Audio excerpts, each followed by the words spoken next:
In this week's parsha, we learn about the miraculous falling of the daily man. The Jews didn't have to worry about food or sustenance. Every day they woke up in the morning and the man was there. The man came with a list of obligations, commandments, mitzvahs, lavin, prohibitions. One of them was, you're not allowed to leave man over for the next morning.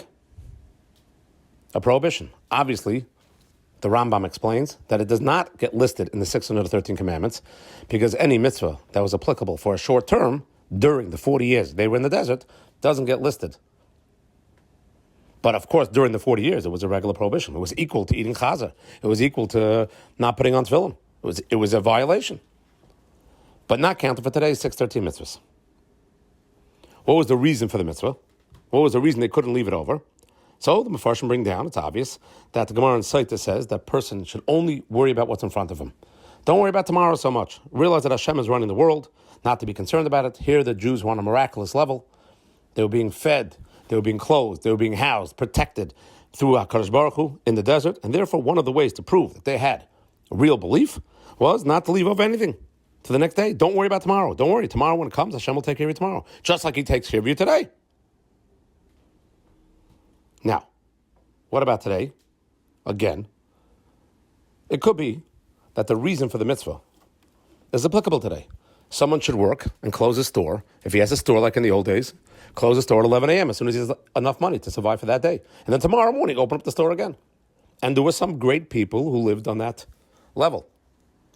The reason we don't have a mitzvah today, similar to the mitzvah of don't leave over the man, is probably because most of the mitzvahs are very doable for most people.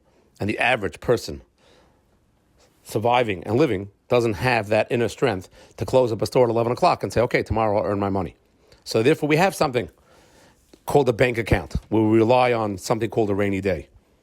But it's possible it's unnecessary. It's possible that in an ideal world, we were living on that level, we wouldn't have to do it.